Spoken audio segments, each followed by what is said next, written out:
R$ 8.000 CLT ou R$ 18.000 PJ. A diferença bruta é de R$ 10.000. Mas quanto disso realmente entra na sua conta no dia 1º?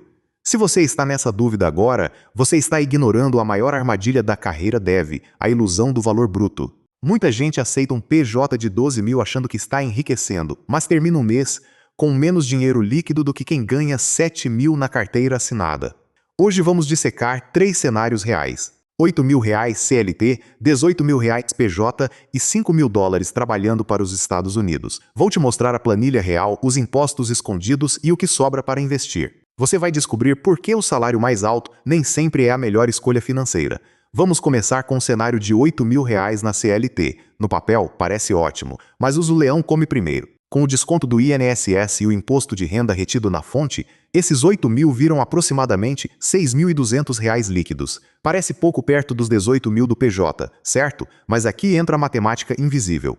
Você tem 13 salário, você tem férias remuneradas com 1/3 a mais, você tem FGTS, que é basicamente uma poupança forçada de 8% do seu salário bruto todo mês. Se você for demitido sem justa causa, tem a multa de 40% sobre o saldo do FGTS. Somando o 13º e o 1/3 de férias, seu salário mensal real sobe. Se diluirmos esses benefícios no ano, cada mês seu rende quase R$ 7.000, sem contar o FGTS. Se você tiver vale-refeição de R$ 800 e plano de saúde corporativo, estamos falando de um valor indireto que beira os R$ 8.500 por mês. O custo de um plano de saúde decente para um dev hoje não sai por menos de R$ 500. O VR economiza centenas de reais em mercado.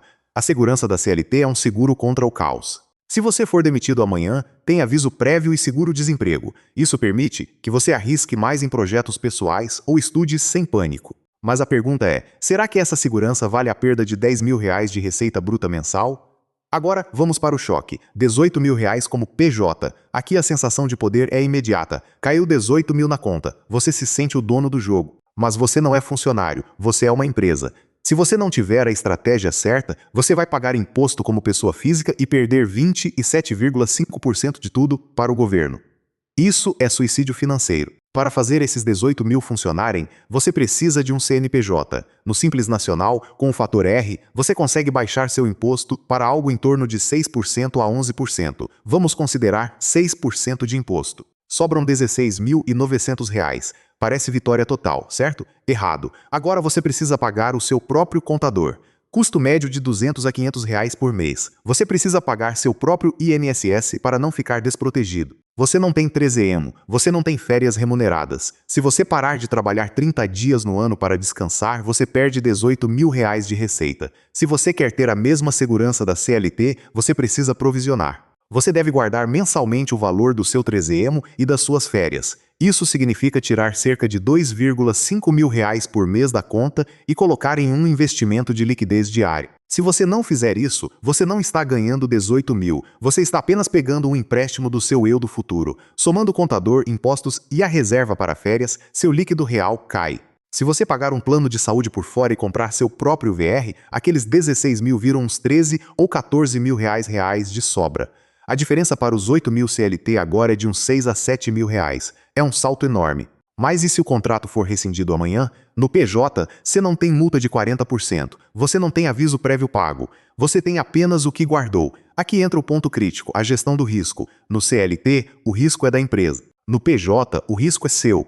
Se você é disciplinado e investe esses 7 mil de diferença todos os meses, em 2 anos você tem a liberdade financeira que um CLT levaria 10 anos para conseguir. Mas se você subir seu padrão de vida para combinar com os 18 mil, você se torna escravo do contrato. Se o contrato acaba, você quebra. Mas e se a gente mudar a moeda? Vamos falar do remoto US dólar, $5.000 por mês. Com o dólar a R$ 5, estamos falando de R$ 25 mil. É aqui que o jogo muda de patamar. A maioria dos devs que chega nesse nível não trabalha como CLT, nem como PJ tradicional no Brasil, mas como contractor. Receber em dólar exige uma estrutura diferente. Você não recebe via transferência bancária comum ou perderá tudo em taxas. Você usa plataformas como Deal, Wise ou Nomad. O imposto para exportação de serviços é extremamente vantajoso. Se você estiver no Simples Nacional, a tributação pode ser ainda menor do que no PJ local, porque a exportação de serviços tem isenções de PIS e COFINS. Na ponta do lápis, 5 mil dólares viram 25 mil reais. Tirando impostos de exportação e a taxa do contador, você consegue manter um líquido próximo de 22 mil reais. Mesmo que você pague seu plano de saúde premium, sua previdência privada e reserve dinheiro para férias, você ainda sobra com 18 ou 19 mil reais líquidos. Isso é mais do que o dobro do PJ de 18 mil e quase o triplo do CLT de 8 mil. Porém, o custo invisível aqui é a barreira de entrada. Não é só saber codar. Você precisa de inglês fluente para reuniões técnicas. Você precisa de cultura de trabalho assíncrona. Você precisa lidar com fusos horários diferentes. O estresse mental de trabalhar para outra cultura pode ser maior, mas financeiramente não existe comparação. Enquanto o CLT de 8 mil luta para comprar um apartamento, o Dev de Sincock USD compra o apartamento em metade do tempo. Vamos comparar a sobra final de forma brutal. No CLT de Oitoc, sobra talvez 2 mil reais para investir após pagar todas as contas básicas. No PJ de Desoitoc, se você for organizado, sobra uns 8 mil reais. No remoto de Sincock, sobra 12 a 15 mil reais. A diferença de patrimônio construída em 5 anos entre esses três cenários é de milhões de reais. Isso nos leva a questionar: por que alguém aceitaria 8 mil CLT? Pela estabilidade. Para quem tem filhos, dependentes ou medo de instabilidade, a CLT é um porto seguro. Mas para quem está no início ou meio da carreira e quer acelerar a independência financeira, a CLT é a via mais lenta. O problema é que muitos devs ficam presos na zona de conforto da CLT e perdem a janela de oportunidade de escalar para o mercado internacional. Agora vamos falar da armadilha do PJ barato. Existem empresas que oferecem 10 ou 12 mil reais PJ para substituir um CLT de 7 ou 8 mil. Isso é uma troca injusta. Quando você sai da CLT para o PJ, você deve pedir no mínimo 50% a 70% a mais de salário bruto. Se você ganha 8 mil CLT, você não deve aceitar menos de 13 ou 14 mil PJ. Menos que isso, você está apenas trocando a segurança da empresa por um risco que não está sendo pago. Se você aceita um PJ de 10 mil vindo de um CLT de 8 mil, você está, na verdade, baixando seu salário real. Você perde o 13EU, perde as férias remuneradas, perde o FGTS e assume o risco jurídico. Você está pagando para trabalhar. E como chegar nos 5 mil dólares? Não é sorte, é stack e posicionamento. O mercado americano não contrata generalistas que sabem um pouco de tudo.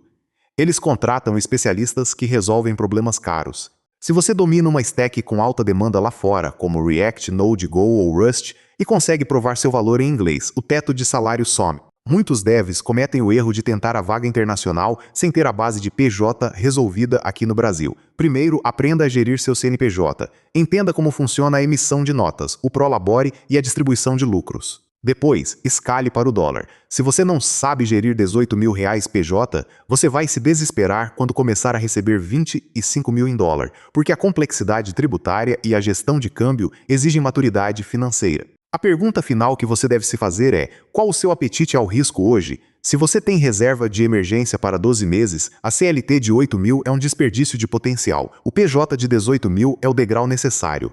O remoto é o objetivo final. Se você está no CLT de 8 mil e quer pular para o PJ de 18 mil, seu foco deve ser em especialização técnica e negociação.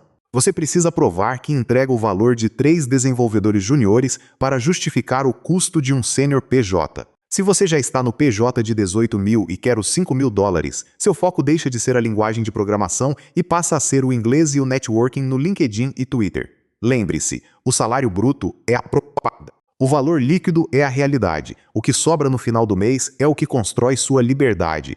Não se deixe enganar por números grandes se eles não vêm acompanhados de uma estrutura fiscal inteligente. Se você quer parar de perder dinheiro para impostos e quer saber exatamente como escalar seu salário de dev, seja via CLT, PJ ou remoto, inscreva-se para ver mais sobre CLT 8K versus PJ 18K versus remoto toda